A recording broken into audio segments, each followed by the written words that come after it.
I tried to restart my internet by myself. And yeah, I hope it's going to work. Welcome, everyone. I hope it's going to work because I started to stream. I mean, I just started like to upload the video, and the program was telling me that I don't have a good connection. So I just removed the plug from the router and I plugged it again, and it takes forever until it restarts.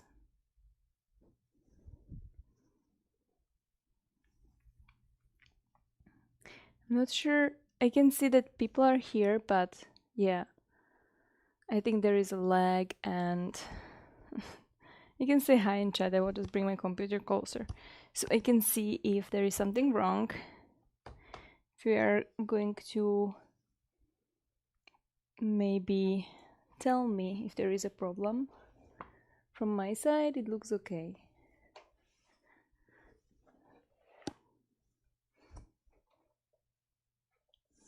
So today we are going to talk about why I have disconnected chat. Why? How do I connect it again? Also, I'm wearing pants that are skin color. And now I see you. Hey Petyo, hey Anna, hey Katlova in your face. Katlova in your face. Yeah, now finally chat. Okay. So I have like pale leggings, and that's tricky because you never know when YouTube will think that it's actually not yoga, but it's something else. And they might stop us. I'm risking it. They might say this is inappropriate. Hi Simona. So today's topic is about stability and mobility.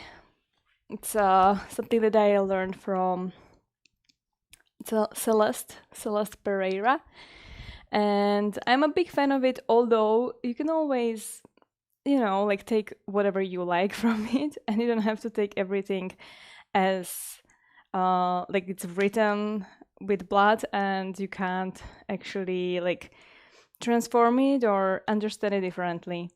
So basically, in our body, it's built in a very intelligent way, and every joint, or there is a succession of joints, where in order to create a very well oiled machine, we have joints that have like a big mobility, and then they are followed by like a stable joint.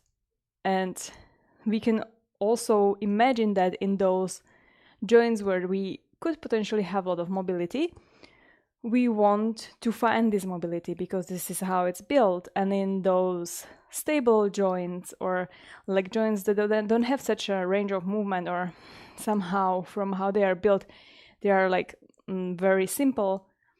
We want to find that that stability even more. So if we start from, for example, the arm, so it goes always like so it changes like always succession of one versus the other. If we start with our fingers, so the very small joints, and they are important. We need them to move, although they are rather simple. But we need to grab stuff, we need to write, and yeah, basically grabbing stuff. We need mobility for those, because if we wouldn't have mobility, it would be hard to use them. Then the next part is the middle of the palm, where you have like a lot of joints, and this is built to be stable. So you have mobility, then you have stability, and you also want to keep the stability there. And in foot, it will make more sense. In hand, if we apply it, for example, for poses where we have the weight on our palms, we want to create this like a section cap around our, like how the palm is there, and especially from the inside, like a view of the palm, because this is where we usually don't have enough of pressure. So it's just a compensation. Usually if you put your palms on the ground, most of the weight will go onto the outside, and we're just compensating by bringing more weight onto the inside. And this here inside, we want to find stability there to be able to stably, whatever, arm balance. And the next one, I will go faster from here. Wrist, mobility, elbow, stability. You can't really go much more than from here, right? And you want to keep the elbow stable. Then shoulder is a little bit more complicated because some of you maybe already know this, like this succession. So shoulder is complicated because it's not just one simple joint. It's actually like a lot of complex joints. Like you have like the upper arm bone with your collarbone, and then also your scapula, your shoulder blade. And the first joint that is going from the elbow is the upper arm bone with your shoulder blade, with your scapula.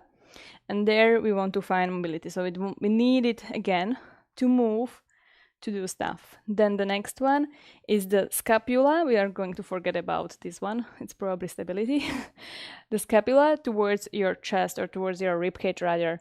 And there we want to find stability, because this is what make our shoulder basically stable. So that's that part. Then it's going to change because we are starting actually from head. So neck, we want to find, although it's very mobile, we actually want to find stability there because of how like so many like joints that are there, and it's a little bit tricky. Like you don't want to hurt it, right? So it's stability. This is more like logic than anything else.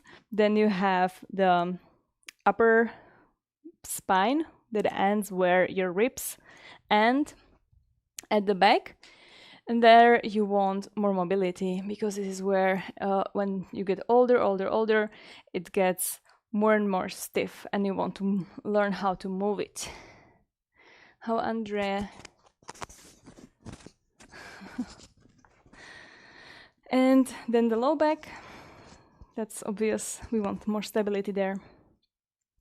Then we have the sacroiliac joint that is like on the back, where basically our pelvis meets with the sacral bone, which is in the middle. And this can be, you can see it on some bodies, like a naked body. On the skin, there are little dips on, like right above the butt basically, and this is the joint. There we need to find stability, and this is where things get to change, right? Because we wanted to find stability in our low back, and now again we are coming towards the low leg. So it's stability in the sacroiliac joint. We can't really do more stability there, but we want to keep it, and it's mobility in the leg, or your upper leg bone, your femur with your hips, so hip joint. Then it's stability in the knee. It's the same as joint on the elbow. Then it's mobility in the ankle, which again, we need it to walk, to be able to squat maybe, and I don't know, to go to toilet. It's important. Then it's again stability in the bottom of the foot, and then the toes mobility. So for each of these bones or joints, there are several muscles that are responsible for creating stability or mobility, or they are actually not allowing you to be mobile in those joints where you are trying to find mobility. But you can always think about it, like what muscles you can like download this app that I use, the anatomy app, and you can check it out, and you can try to find out like which muscles are responsible. And it's usually the muscles that are super deep that are not allowing us, like the superficial muscles. First of all, we can learn to understand them better and be in control better because we can see them. They're right underneath the skin usually. And then second, the deep muscles are better at stabilizing, not moving. So if you have something on very much of the surface, it's easier to move it. It's like a physical, how is it called? You know, like the people that know Slovak there, it's paka, right? But I can't remember, I lost the word for it. So it's easier if you have something attached like here, and then you can move it. But if you have it like super close to the bone underneath and you want to move it, it doesn't really make the movement. So we move more with the surface muscles, and then we stabilize with the deep muscles that are, and also those are sometimes preventing us from being mobile. So we will be talking about those during this class. Lever is the word. Thank you, Petya. Simona also. So we'll start by finding a little bit of mobility in the toes. There is not too much pranayama happening today, but there is pranayama with me tomorrow if you want to join. Shameless plug. So although you're trying to find mobility, you just don't try not to sit there passively. Try to also, as you press with your whole weight into the toes, try also to press with your toes into the mat. You can always use your fingers to bring also that pinky toe a little bit so it's like tucked under. And don't stay there too long if it doesn't feel comfortable. If you start feeling pain, for sure go out. This is not something that you should hold and you should hurt yourself. You never want to hurt yourself in yoga. And you can close your eyes, relaxing your shoulders, your face, and anything else where you hold attention. You can find a little bit more support in your spine by pressing the head up towards the ceiling.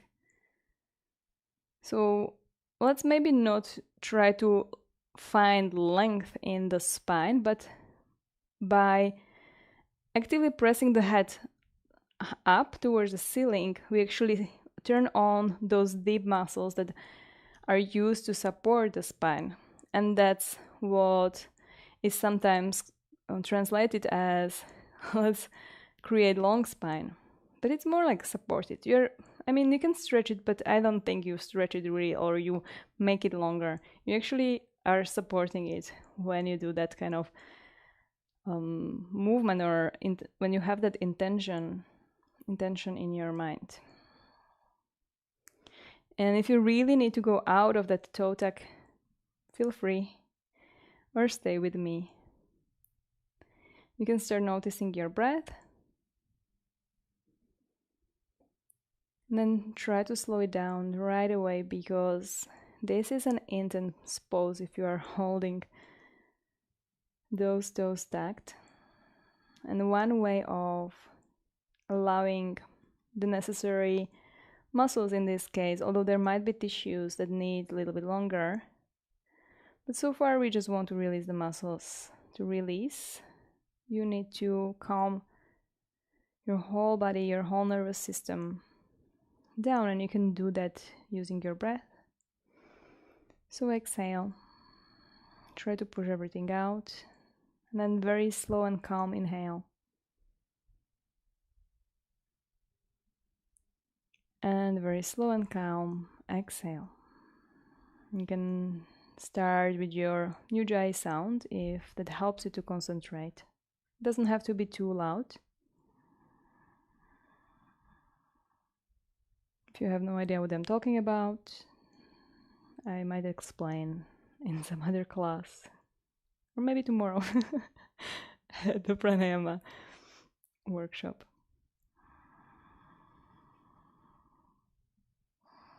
Notice what parts of your upper body move with the breath. So maybe it's your belly, maybe it's your ribs, maybe you feel it in the back. Notice how the exhale affects your mind, your feelings. Take one more breath here.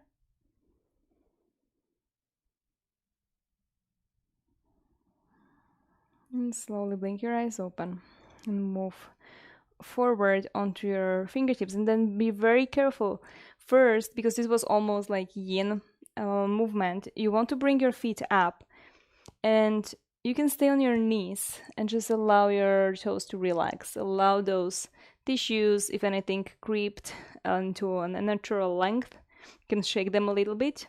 Just allow it to come back. And then after a while, you might want to also flex the foot in the other way as we wear. So flexing it plantar flex. And then you can also flex your toes towards the bottom, towards your soles of the feet. And then we will sit carefully onto the feet like they are. And just bring one knee up towards your chest. And some of you know this. You can try to roll onto the tops of the toes, back and forward, and you can even bend the ankle the other way as you roll. Be very mindful and careful with the rolling. Notice any kind of tension. Maybe it's mostly your big toe. Maybe you feel it in your ankle as you move forward. That's the big part. And we don't want to move again the middle of the foot. So it's mostly the toes and the ankle. Then change to the other leg or to the other foot. You can go slower. Notice also where you feel the stretch. Is it on the top? Is it like surface? Or maybe it's a little bit deeper.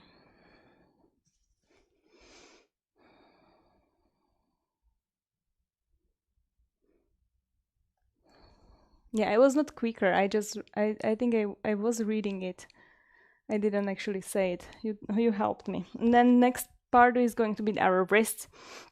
And since I was talking also about toes, we will go a little bit into not the toes, but the fingers. We'll go a little bit into the fingers, but for now, the most mobility where we want to gain it is like spreading the fingers, but we don't want to overdo it too much. So going naturally, spreading, widening, and this will change over the years if you practice it enough. And pressing the inside palms down, pressing the whole like a suction cup down into the mat, and you can even bend different kind of knuckles or little joints on your fingers. Try if that makes a difference as you press the fingertips down into the mat. Then you can move forward with your inhale and back with your exhale. Inhale forward, bring the face away from the ground, creating a longer neck. Yes, Emma, inhale forward. Exhale back. You can also stretch your paws and then turn your fingers to the sides. We'll move right and left.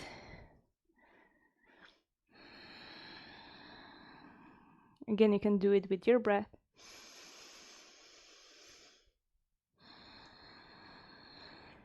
And then turn the fingers all the way towards the back, towards your knees.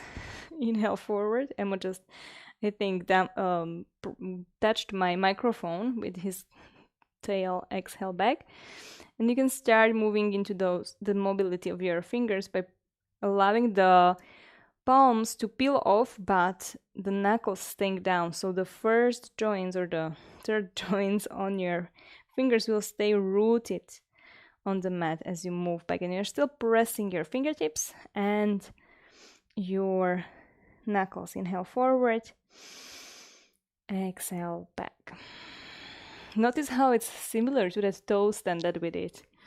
Inhale forward, keep the knuckles pressing down, and exhale back. And then release. We'll do an opposite exercise. So trying to go to the other direction, palms facing towards your face, fingers towards each other. Open the palms and then open, also spread the fingers, bend the elbows, inhale. Then create fists, really, really strong fists with the thumb coming on the top of your second knuckles. And you want to peel the back of the palms away from the ground. Inhale there. Keep that as you try to bring your elbows straight, so pressing away from the ground. Bend the elbows, open the fingers, inhale.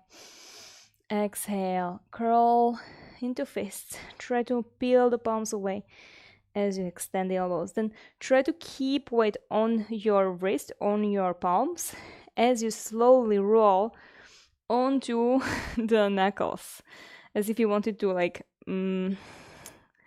press onto the top of your fist, basically. Inhale here. Imagine you have a cone of ice cream in your hands and you want to dump the ice cream cone forward as you move forward. Inhale. Exhale, move back on top of the fists and then onto the back or onto your pinky edge side, bending the elbows towards you. Inhale, come back to the top. And then exhale, carefully lower onto the back of the palms, bending the elbows eventually. Open the palms, inhale. One more time, exhale. Create the fists. Press up onto the top. Dump the ice cream cone forward. Exhale, back. Inhale onto the top.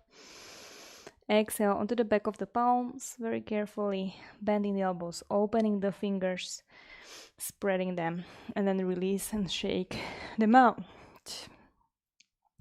For coming towards the elbows and knees, we'll try the knees.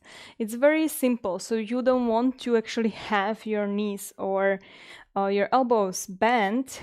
You want to feel in these joints that they are straight.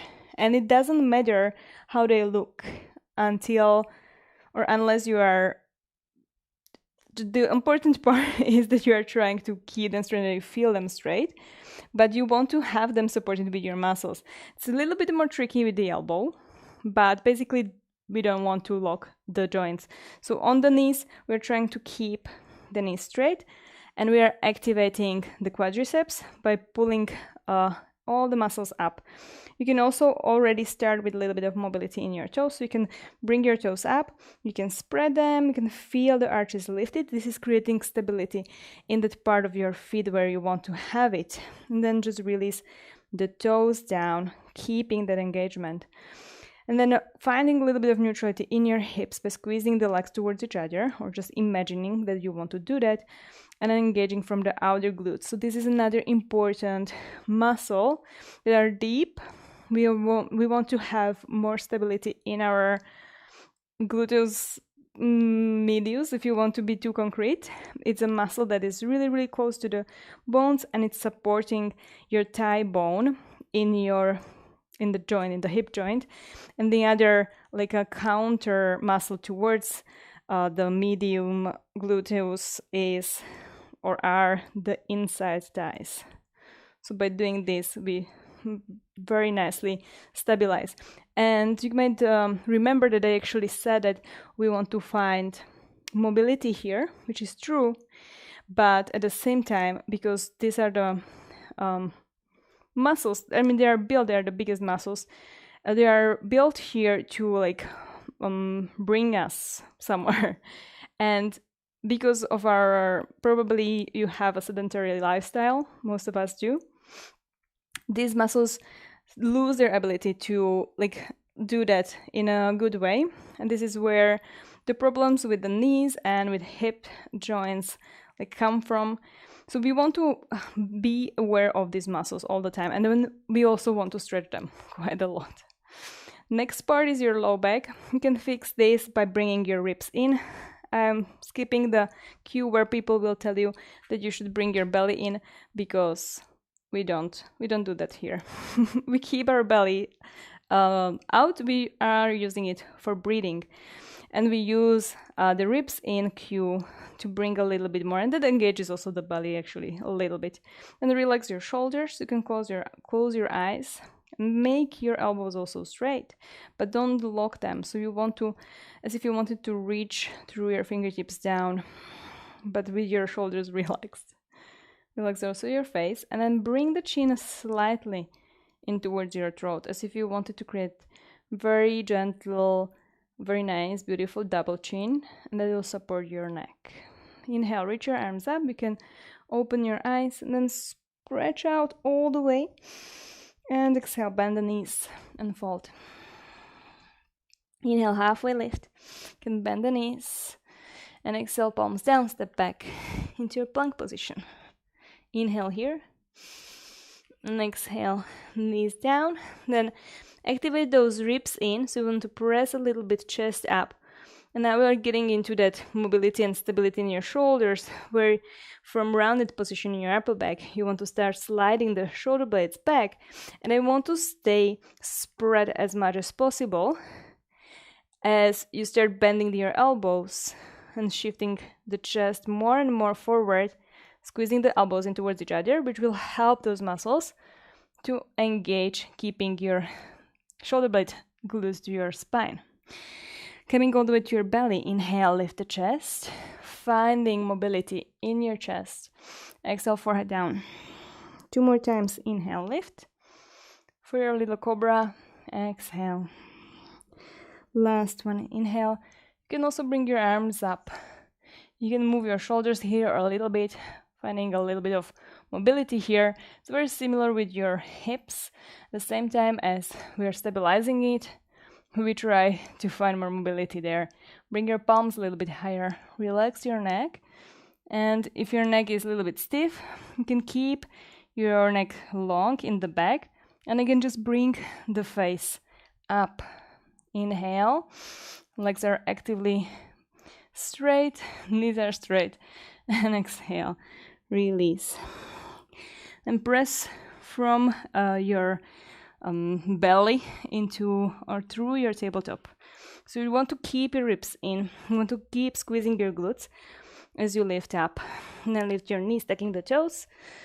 Come to your downward facing dog. You can bend one knee and then the other if you like to fidget. You can shake your head to relax your neck for a little bit. Take a few breaths here.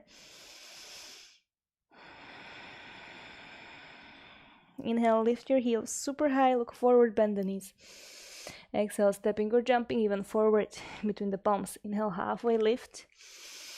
Maybe bending the knees. Exhale, fold, trying to reach the hips up. Inhale, coming up into standing. You can take small back bends, but try to go with your chest mostly. Bending the chest, maybe sending the hips back. Exhale, palms to your chest. Okay, bring the feet together and then sit down into your chair pose. And you can bounce here a little bit. You can move back and forward. Just finding where and what's working when you are moving and you're bouncing. So where do you feel it the most? It's probably the quadriceps. And this is an important muscle to stabilize our knees. And as I said, we want to find stability in the knees. And in order to help the quadriceps, we want to move the hips a little bit back. I don't really have an explanation for this. It's what everyone says. But unless your knees are in pain or were hurt, or you had previous injury or they hurt these days in certain positions, I would just avoid those positions and just make your squat so you are not like tiring yourself all the way, but you are still working somehow. And then try to use your glutes again to support your hips. So you're squeezing your bum a little bit. Find more neutrality in your low back. You can also place the one palm on it and then see if you can stick your sitting bones a little bit more back, and you will feel your low back muscles engaging. And to support them, or support your low back joints, bring your ribs in a little bit. Then find mobility in your upper arms, your shoulders, bring your arms up, and then try to squeeze them in towards each other as you bring them behind your head. Inhale, and exhale, fold over the legs. Inhale, halfway lift. Stick your sitting bones up. Find that length. Or maybe it's a support in your spine. Exhale, fold. So stay in the forward fold a little bit. You can bring the feet again back to hips wide, hips width. Grab opposite elbows and then allow your whole spine to just lie on top of your body, supported with your knees. Relax your head, very passive stretch for the spine. You can swing here right, left. Big inhale through your nose. And exhale, release even lower towards the ground. And place the palms down. Go through your vinyasa if you like, maybe jumping into your chaturanga or stepping into your high plank. Inhaling there if you're in your high plank. Exhale, down, maybe with knees on the ground. Inhale, lift into your cobra. We can also untuck the toes and lift your whole upper body. Again, just wants to find more mobility. So you're trying to roll the shoulder blades together. Chest forward, opening your collarbones, but the belly stays in this case for sure. Your glutes are working. And exhale, downward facing dog. Bring your knees down as you inhale.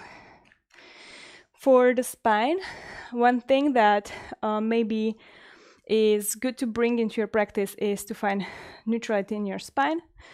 That means that you want to find back those natural roundings in your spine.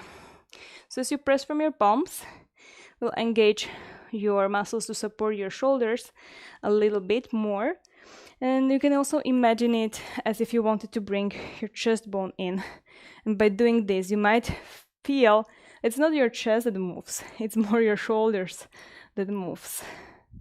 And they move in the direction of where you want to go. So you have your palms down on the ground, and by pressing into it, you support them. The same with the feet. As you press, you support your hips. It was the same as if you imagine when you were standing or sitting to press through the top of your head up, those muscles that are working to stabilize the spine automatically engage. Then bring the face away, and this will create more support for your neck, but it will also create a little bit of bend in your neck, which you want to have, but you don't want to have too much of it, which is usually the case. This is why we are compensated for that. Ribs are coming in to support your low back, but you want to find again a little bit of curvature, lordosis in your low back. Again, you can place one palm onto your low back just to know where it is, and then point sitting bones down as if you're handing or taking your tailbone, and then imagine you want to point your sitting bones back behind you, and notice how those muscles on your low back engage actually. They shorten, but you don't want to go into a back bend where they go all the way, dumping them down. You can even dump them down and then just bringing your lower ribs in. You will feel how they straighten a little bit. And again, you can imagine the same thing. So as if you wanted to press from the top of your head forward and from your sitting bones backwards. That may also engage your glutes a little bit. And then go through a few rounds of cat-cow. Inhale into your cow tilt, which is a back bend. You just want to keep your belly in for that one. And exhale. You can help with the belly to really round the spine, finding more mobility, mostly in your upper back. So as you move forward, imagine you want to bring your chest forward, squeezing the shoulder blades together and sending them down. Will open your collarbones at the front. And then exhale, you want to round, pressing from your palms. Relax your head for a little bit. Go 3 more times. You can roll it also, starting from the bottom, from your hips, and going back to your cat. Again, starting from the hips or maybe from the head.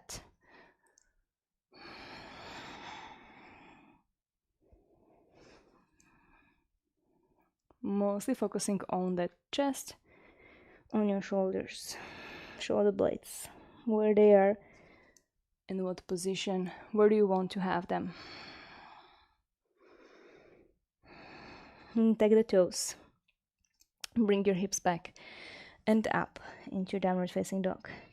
Try to find that natural curvature also in your down dog by bringing your ribs in and then by pointing your sitting bones back. You can also imagine that you want to create that length from the top of your head, bringing the face also away from the ground, all the way to the sitting bones, trying to point them to the corner where your wall and ceiling meet.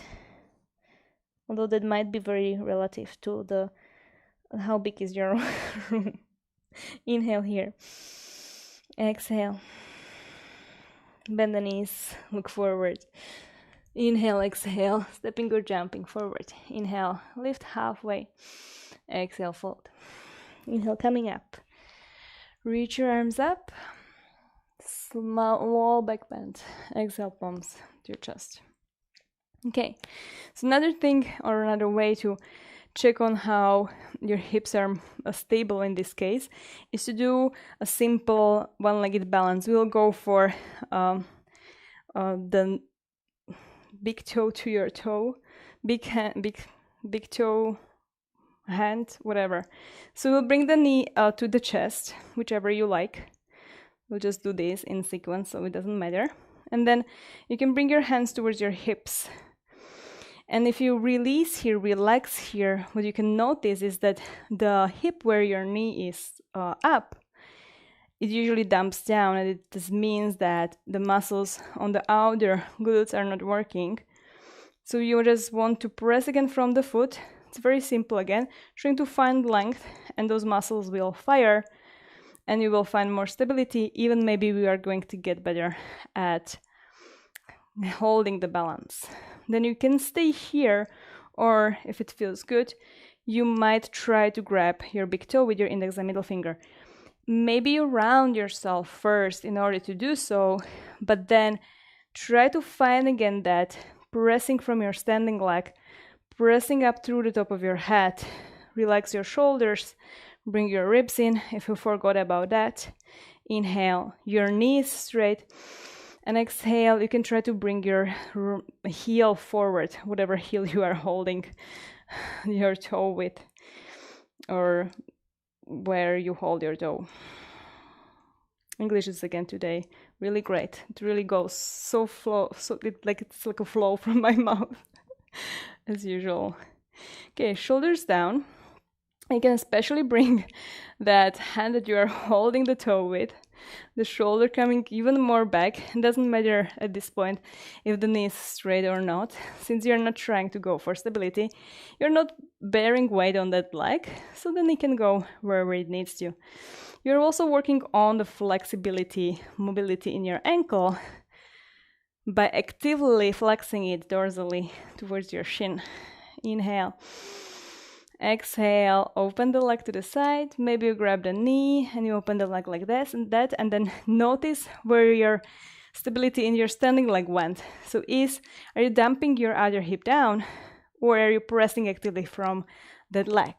Inhale. Exhale, move to the front. Re-grab the foot or the knee. First inhale, notice your stability, your right and left hip, and exhale, maybe you twist, maybe you even look all the way to the back. Inhale again, and exhale, move forward, release the foot, hold it there for 3, 2, and release 1. Shake your standing leg, but it's okay because we are going to bring that knee into your chest. Don't overthink it. Just bring it up. You can grab again your hips with your fingers, moving your hips right, left, finding a little bit of mobility at the same time. And then imagine that you want to again bring yourself super into a length from the ground all the way up towards the ceiling. Inhale and exhale.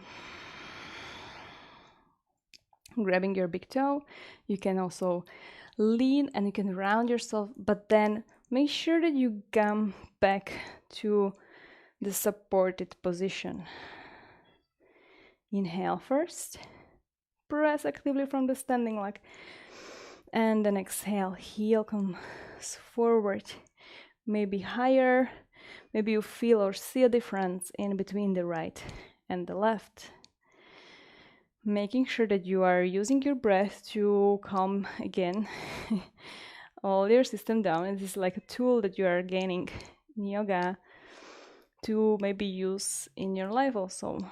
When you come into a situation where it's a little bit stressful, like this pose, inhale, or like balances, exhale, open the leg. Again, notice your hips, try to press from the standing leg. Inhale, exhale, move to the center. Try to hold it, grab the knee from the outside or your foot. Inhale, strong standing leg. Exhale, twisting, maybe opening your other arm, maybe even gazing all the way to the back. Inhale. Exhale to the center, to the front. Release the foot. Press from your left heel. Bring your standing, or press from your standing like a little bit more. For 2, 1, release. Shake your legs.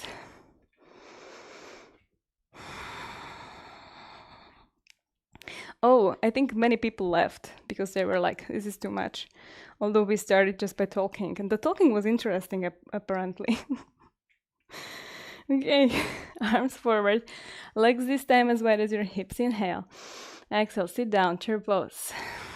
Inhale, reach your arms all the way up.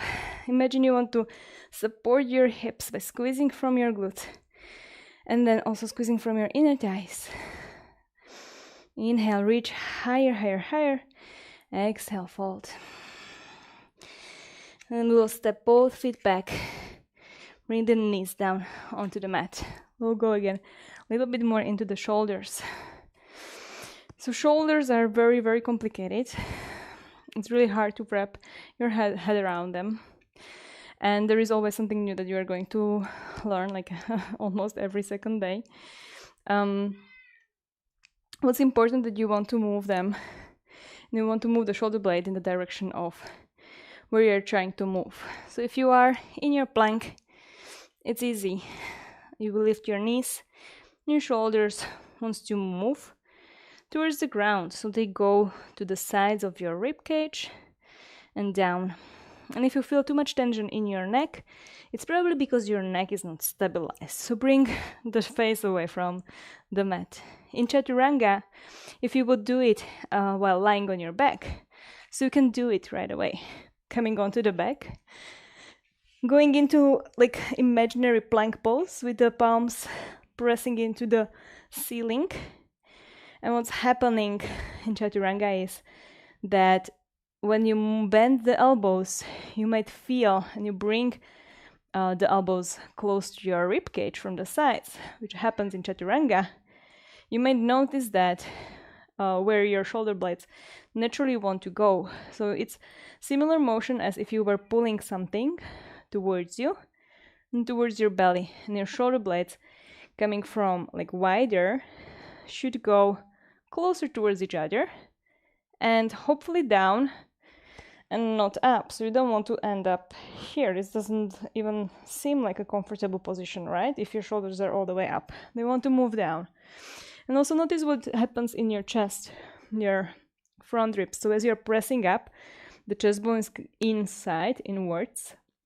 And then as you pull in, your chest opens a little bit. And the same thing happens when you are in your plank, coming into Chaturanga. Doesn't matter if your knees are on the mat or not. You press the fingertips into the mat to support and engage from the supportive muscles. And then you imagine you want to pull your palms back. Your shoulder blades, although you don't feel them as much now, move together and down. And you can release all the way onto the belly. Or maybe you press all the way up. Maybe all the way from the belly. Go 2 more times. Maybe just halfway. Maybe just quarter of the way. Maybe all the way down. Doing all the like movement in the shoulder and then up. What helps me is really to press the fingertips into the mat, and it's also using that little hint where you squeeze the elbows in. It helps those supportive muscles to engage. Okay, release all the way onto the mat again. Then bring your arms forward in front of you, like in a Sphinx pose. Press the feet into the mat just to also bring a little bit more engagement into your legs. And then press the pubic bone down. The belly comes automatically away from the mat, maybe, if you don't have like too big belly. And you, since we're going into back bend, or we are already in a back bend, bring the belly in. You need a little bit more support for your low back in back bends. And the same happens here as in Chaturanga, or something very similar, where you're trying to move the shoulders back as if you wanted to slide the palms towards the back, as if you wanted to pull something, and the shoulder blades move with the direction of your intention of the movement. So since it's back and pressing into the ground, the shoulder blades move together and down. I hope that makes sense. You can support your face, bring it away, or your neck by bringing the face away. Inhale. And if it feels comfortable, maybe you bring also your elbows up. Exhale. Maybe walk the palms a little bit closer. Inhale here. And slowly release onto the belly. Press back into your downward facing dog. Find your neutral spine. And then notice what's happening in your shoulder blades in this pose. Since you are on your palms, you're pressing down, and above your head, the shoulder blade wants to move towards the ground with the palms. In order to support them, imagine you want to squeeze the elbows in towards each other in the same way as in a chaturanga, where you're actually rotating them externally, although you might have not realized that. So you're trying to bring your triceps at the other end of your upper arm bone as the biceps towards each other. Inhale there and exhale, ribs in. Then bring or step the right foot forward. I have to pacify. Gusto, where are you? You can't meow here. So stepping forward into your Anjaneyana or low lunge. Well, Gusto is freaking out. And we are going to help our hips to move and open a little bit.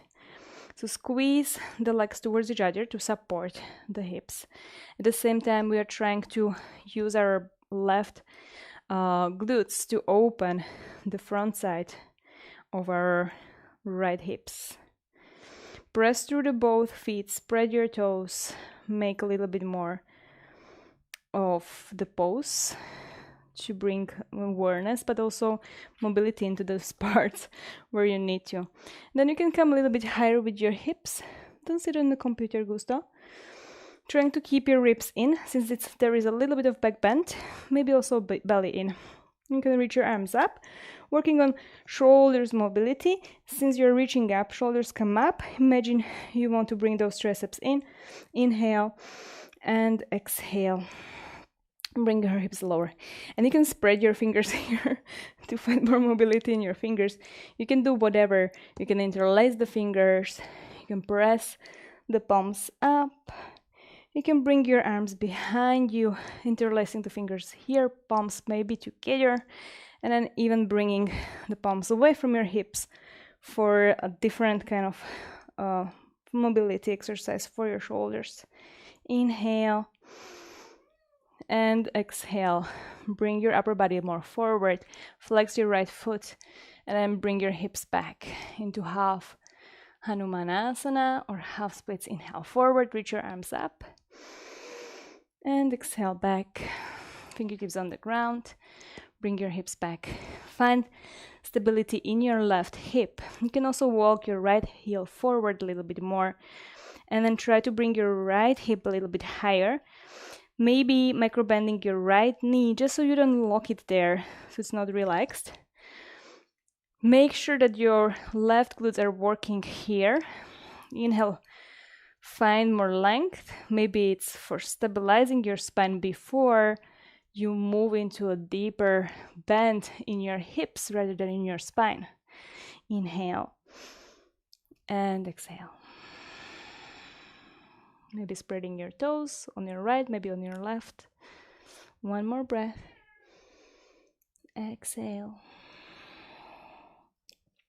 Then rebend the right knee. We'll walk the right foot to the left side. Wiggle it, shuffle it. Then bring your right knee onto the mat. And you can close this knee a little bit. We'll just work on a little bit of external rotation. So press from your right shin down. And then try to point your left hip forward in order to really work on the left hip flexor opening, squeezing your left glutes to support it or to allow it to open. And then you can press using your fingertips and finding a little bit of back bend here. Your legs are active, your belly is active, and your shoulder blades are moving back and down as your chest reaches up. You can also look up, inhale, and exhale, release the hips a little bit lower into more passive kind of fold. If you start to fall onto your right butt, you have an option to move your left or your right heel closer to your pubic bone, or finding like a pillow underneath the butt, and then walk the fingers, the hands forward. You can fold over your right leg, maybe even forehead on the mat, maybe on your forearms, maybe on a block, or maybe you bring your elbows down, create a little prayer position with your palms, and you rest your forehead there. Close your eyes and focus on breathing for 3 breaths. For sure, no pain in your right knee nor left.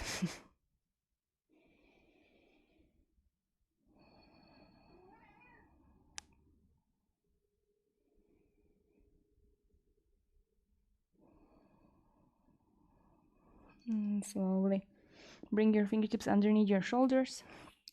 Press into the mat, but also use your legs, activate and press them into the mat to lift yourself up. Then use your right hand to balance, maybe on your knee or on the mat, and twist to the left, bend the left knee, grab the foot, inhale, kick it back, and exhale, move the foot towards your hips, but also hips towards your foot. Inhale, one more time, kick it back, turn your chest more forward, finding stretch on your left shoulder, and exhale, bring the heel towards your butt. Maybe you bring your hips a little bit lower. Again, no pain in your left knee this time. Inhale, exhale, and carefully, slowly release. Press the palms right underneath the shoulders, spreading the fingers, using the fingertips into the mat. Bring your right knee to your chest, lifting your hips, lifting your shin, squeezing the heel towards your butt. Inhale here. Exhale, step it back. Go through your vinyasa. Inhale. And exhale, chaturanga. Inhale, your back bend. Move the chest forward, belly in. Exhale, downward facing dog. Step the left leg forward, changing the sides, right knee down. Same thing, but different since we're on the other leg. Right glutes is working. Both feet are pressing into the mat. Doesn't matter if you have your back toes untucked or if you have them tucking. Squeezing your legs together, and then you can reach your arms up. You can bring your belly in and exhaling, trying to go a little bit lower towards the ground, feeling the stretch from the inside of your right or front side of your right thigh, not thigh, but also thigh, maybe your hips. Reach higher, spread your fingers, and exhale. You can interlace the fingers, maybe this time the other way, and press the fingers up. Inhale and exhale, release. Interlace the fingers behind your back, maybe again the weird way. And then you want to bring your shoulder blades together, belly stays in, chest goes up, palms away from your butt. Inhale and exhale, hips lower, but your feet are still pressing super strongly down. Then release, or rather bring your hips higher. Inhale and exhale, hips back while you almost straighten your left knee. Then release the hands, reach your arms up. Inhale and exhale, fingertips underneath your shoulders. You can move your back knee a little bit more back to really make sure that your hips end up above your back knee. Flex your left ankle, working at the ankle mobility. Stabilize your spine by pressing through the top of your head. all the way to the back of your sitting bones. And exhale, fold over the leg. One more time, you can micro bend the knee. And exhale. Staying here, notice if you dip the left hip down. So is your right hip working on supporting your hips? Although there is not much weight, so it's not like you're going to ruin anything. But maybe it's like this message to your brain, if you notice, even if it's not important, that some muscles should be working. Then release, rebend your left knee. Move forward and shuffle, wiggle, toe heel your foot to the left. Or sorry, to the right. Until you can bring your knee down, maybe moving the foot also a little bit to the back. First, keep pressing from your left foot or left shin, from your back foot, and then you can use the fingertips on your leg or on the ground or even on the blocks, trying to square your right hip forward, engaging your right glutes. Belly squeezes in. Ribs this time, since it's a back bend, they go out. That finds, or that actually represents mobility in the middle back. Inhale, chest up, shoulders back and down. Exhaling, hips a little bit lower. One more breath. And exhale. You can find more length in the spine. Bring your hands forward. Walk them all the way, maybe even making yourself like really splat on the ground.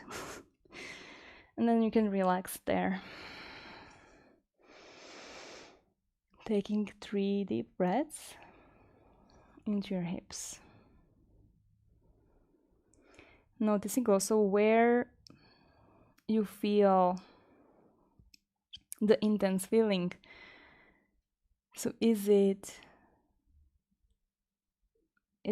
somewhere maybe on the outer left hip? Hopefully not in the knee. If yes, bend the knee even more. Or go away from the pose, just to be sure. Maybe it's more compression from your left groin. Notice any kind of other tension in your whole body. So is it maybe in your shoulders, maybe in your face, in your jaw? Can you release it together with the breath? And does it change how you feel in where you feel it in your leg?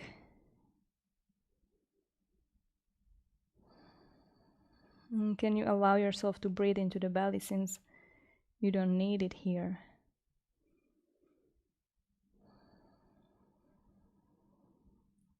Slowly start walking back. Palms underneath the shoulders. Press yourself up. Bring your hips a little bit higher. Press from your left shin. Twist to the right. Bring your right heel, right foot up. Grab the foot maybe from the inside. You can also hold it from the outside. Then twist the chest forward. Inhale, kick the foot back. Keep your belly in. Feel the stretch on your right shoulder. Exhale. Heel to the butt to the heel. Inhale one more time. Press it back. Square the chest forward. Exhale. Heel to your hips. Maybe you lower your hips a little bit down. If you keep falling, try to find balance using your left hand on the mat or on your leg. One more breath here. Exhale. Press the foot also in the palm and then slowly release. Okay, palms on the mat. Step the foot back. You can take your vinyasa here. We can skip it. Coming all the way into your downward facing dog. Good. Release the knees down and sit on your heels. So one more thing that we skipped in all these like mobilities, or maybe two, is the way where the spine can move. Also, we didn't actually do like arms pressing to the sides kind of movement, and we didn't do like spinal side bends and twists. So we are going to do we can do actually the arms and the side bends from our plank. So as you step your feet back again into your plank, although we were sitting comfortably already, you can turn onto the right side. So sending your heels to the right side, and I'm coming onto the right palm. And from here, what we are going to notice is that where the right shoulder is going, right shoulder blade rather, and where what's happening in our spine. So it doesn't want to collapse, it wants to be supported from the side. And we want to, or maybe we can also bring it into a side bend by really pressing from your palm down. And in order to support your shoulder blade, you might imagine that you want to bring your chest bone in, and notice how and what changes in your shoulder as you do so. If this is too hard, you can always step your left foot forward or backwards for a little bit support. And press even more. It doesn't matter where your shoulder is, if it's above or if it's a little bit more back. Squeeze your right side, bring your chest bone in.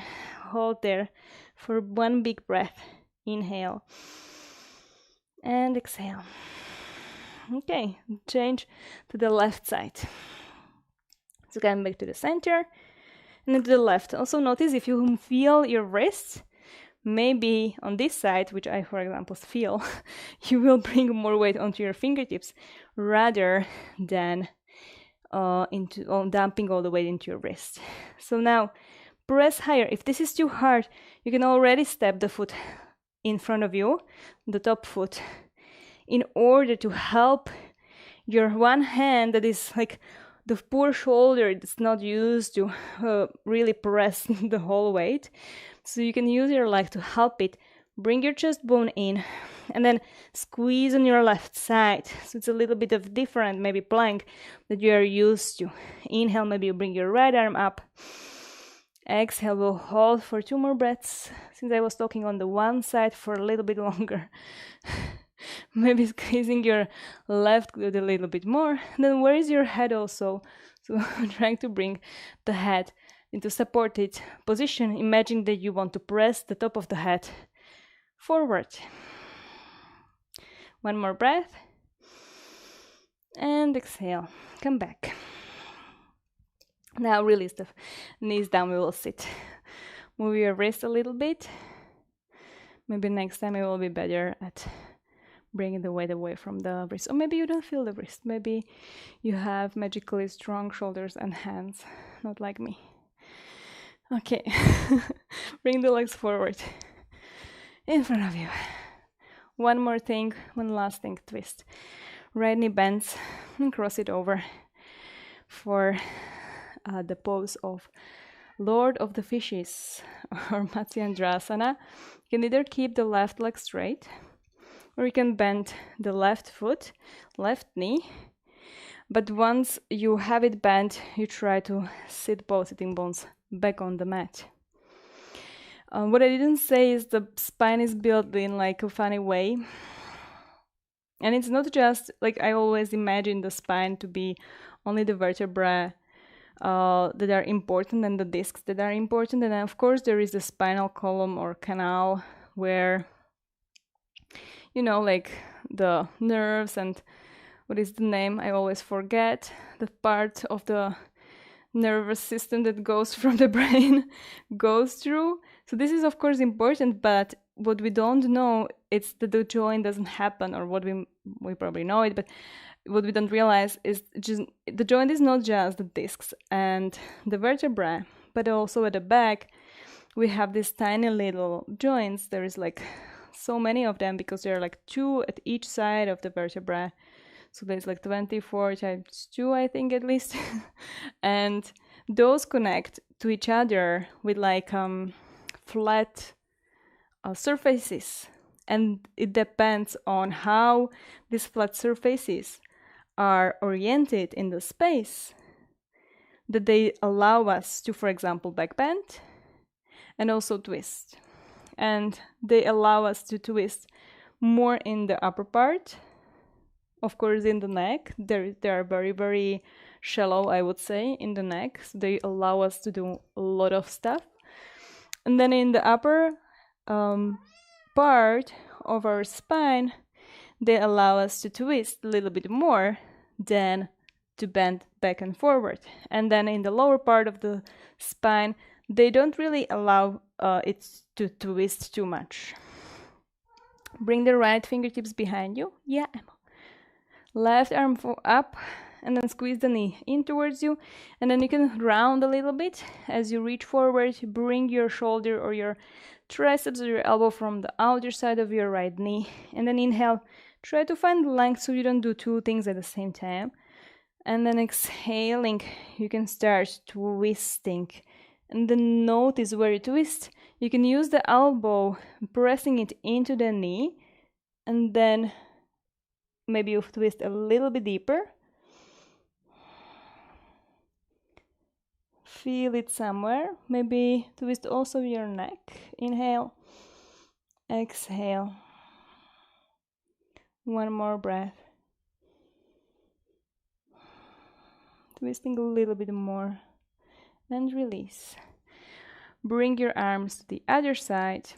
And bring the fingertips onto the mat. Lift your hips up. And you walk the fingers all the way to the back of the mat. To the left. And back to the front. And hopefully you will end up with your left knee crossing on top of your right leg, or if not, then just try to do the other side. Left fingertips behind you, right arm comes up, stretch up, maybe finding a little bit more support, reach forward, and then try to come with your belly also, with your skin onto the outer side of your left thigh. Press whatever is accessible into the left knee. Inhale, find length or support.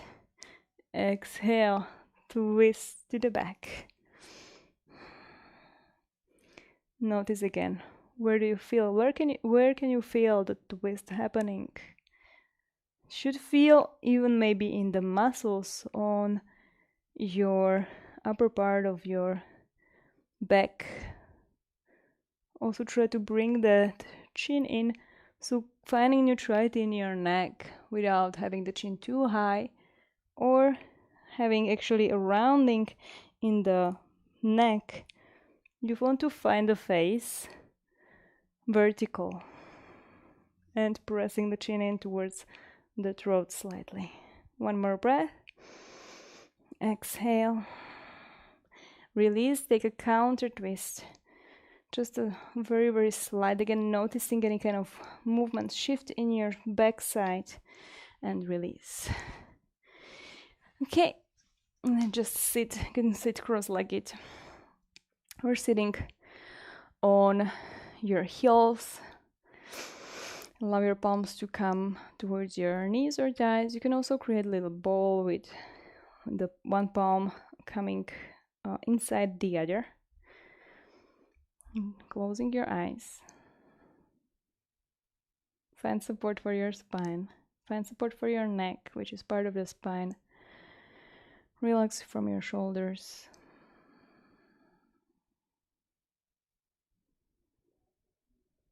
Notice any kind of feelings, any thoughts that come up. Notice tension. Learn to do this all the time, observing what's happening, even without trying to change it, and especially without casting judgment towards how you are built, what has been given to you. Then exhale everything, really emptying your whole lungs. Squeezing the belly in at the end. Then take a big inhale through your nose. Exhale through the mouth. 2 more times. Inhale. Sighing it out with the sounds coming out from your mouth. Last one. Inhale and hold it. But as you hold it, keep your throat open and inhale a little bit more. Maybe you find yourself experimenting there. Maybe you find that you can actually do a little bit of like a breathing, but without anything shifting. Just by keeping relaxed in your face, in your shoulders, maybe a little bit of air leaves, but then bring it back again. Open the mouth. Exhale. Bring the palms together. Inhale through your nose. Exhale, you can bow the head down, maybe all the way towards the ground. Thank you so much. It took a little bit longer because I was explaining so much. Yeah, my shoulders, they are not strong. Like I did this Ashtanga shortened series today in the morning and I can't even hold down dog. They are strong for what you are training them for. So if you do a lot of handstands, then your shoulders are going to be strong in that position. If you do a lot of down dog hold, which I don't, then they will be strong in that position. If you do a lot of side planks, they will be strong in that position. But I don't do that many side planks. I don't hold them for so long. So it's always like there is a little bit of bias. Thank you, Simona, for joining. Thank you for powering through all those explanations. This is sometimes it's more lecture from my side than exercising, but you can apply it for your your own practice. And sometimes I flow also. I think last week we flew, whatever. Topo, thank you for joining.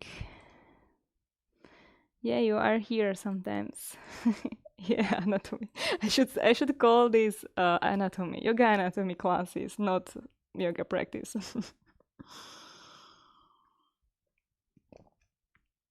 Okay, you guys, thank you so much. Have a nice weekend. See you maybe next time or maybe here. I have the breathing workshop tomorrow in the morning. You can join that. We will do a lot of stuff. Like for example, forced yawning. Try it now. Try to make yourself yawn if you want to experiment, if you want to find something new about yourself. Those are pretty different positions with respect to shoulders, and different muscles are working exactly. It's like so different. And even like down dog, it's the same position, but you are still doing something different because you are pressing down into the mat. So you're more engaging from this. And in handstand, you're actually trying to push and bring your upper body back. So I think it's exactly the opposite muscles that are being used, maybe even in down dog, than in a handstand. Okay. Yeah, my kids are hungry. I think I'm going to feed them. I hope that they didn't disturb you because they were meowing quite a lot at the end. Yeah. What else? That's it. That's it. It's Friday. We have to. Oh my god, I have so much emails. Okay, I'm going to go and look at all my emails. Don't do that on Friday, please. This is a bad habit. Most of the emails are not important and they can wait until Monday probably.